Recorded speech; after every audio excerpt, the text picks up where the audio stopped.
Okay guys, so something slightly different for me today. As you can see, we've got one of these lever locks. It's actually a 5-lever ERA lock, I believe, and of course you can see the channel sticker there, Pompey Picker, very kindly sent to me by Pompey Picker. So my friend, thank you very much for sending this lock, and of course everything else you sent over to me, I really do appreciate it. There'll be a link for Pompey Picker's fantastic YouTube channel in the description to this video. So going back to this, as I said, I'm a bit of a novice with the lever locks.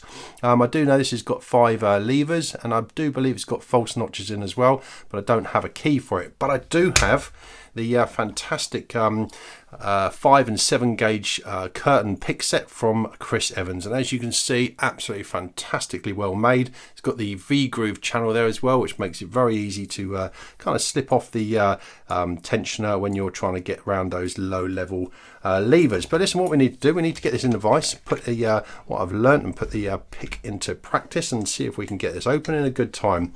As I said, I don't think any of these are particularly easy, but certainly it's for a novice like myself, but we'll see how we get on. So once again, there'll be a link for Chris Evans' YouTube channel in the description to this video if anybody's after purchasing one of these, and of course Pompey Picker for learning how to pick these. So listen, we've got the 5 gauge and 7 gauge, so I think this is the 5 gauge tensioner, and then of course we've got this fantastic profiled pick wire there, which we can of course slip into the bottom there. And of course we've got tension on the bolt there, as you can see. Ooh, fingers and thumbs, let's just get that sorted out there. As you can see, the bolt moving there, so we've definitely got the bolt. Now of course we know we've got 5 levers in there, so you just need to make sure you can feel all 5, and then of course we can go from there. Right, so 2, 3, 4, 5. Now there's some low level levers in there I can feel, because it's a bit sort of resistant about getting from front to back there, so I'm just going to sort of take it off the rail, which once again, as you can see, this V groove works fantastically well for that.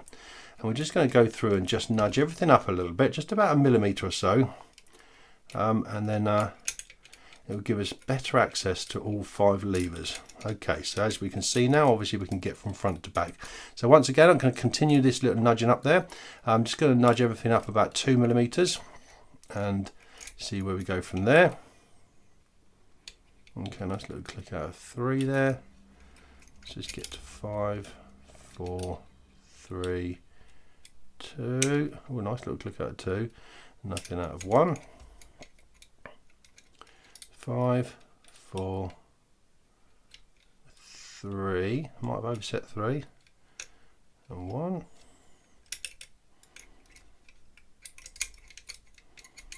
Okay, 1. Oh, sorry, 5, 4, 3.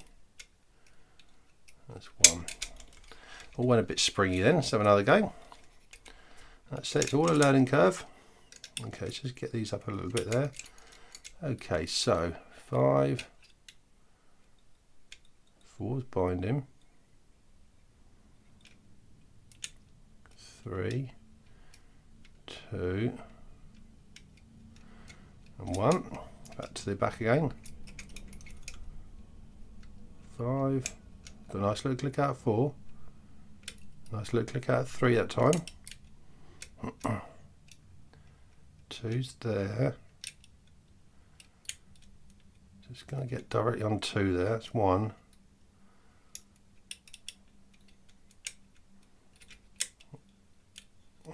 It's quite difficult to actually get directly on the levers, I must say. Certainly for a novice like myself. Okay, let's go back to the back. 5, 4. Got a little bit of movement on the bolt that time. Okay, 2's definitely there. That's good. Got a nice little click out of 2. A little click out of 1. So 2, 4. Okay, let's just get back to the back of the lock again. 5 feels fine. 4 feels fine. 3 feels fine. 2, and we got it open. Very happy with that, I must say. As I said, I have picked the lock before. It's been a lot more tricky than that before, so I've obviously learned 1 or 2 things about the lock, which is fantastic. It's all part of the actual learning curve. But listen, let me take this apart and we'll see why and how this opened up. Let's put that down there. Hopefully you can see. Let's get you zoomed in a little bit there. That's good. Okay, so wonderful little locks they are, and it's like I say, it's a new challenge, certainly for me. They are completely different than pin tumblers or disc locks, but you know, it's still a lock, and it's still something we've got to learn. And of course, using the Chris Evans fantastic pick set certainly makes life a little easier, I think. Okay, so we've got the levers in there. Let's see if we can get these out. So we've got ooh, what numbers there? I thought they had numbers on. Oh yeah, we've got a 6 there. As you can see, we've got a 6 there, and of course we've got an anti-pick at the bottom there. So we've got a 3 there, as you can see there, 3 with an anti-pick at the bottom there. Get this out here. Hey, all fingers and thumbs. Got a 5 there with an anti-pick at the bottom there. Another 3 with anti-pick at the bottom there. And last but by far the least, we've got a 5 with an anti-pick at the bottom there as well. So of course, having this technique of just nudging up everything a little at a time was always going to work with this lock, because obviously the anti-pick are all on the bottom. As long as I didn't overset any of the levers, then I was always going to be good for this one. But once again, a fantastic lock. Really enjoyed learning and picking this one. Pompey Picker, my friend, thank you very much for sending this and everything else you sent over to me.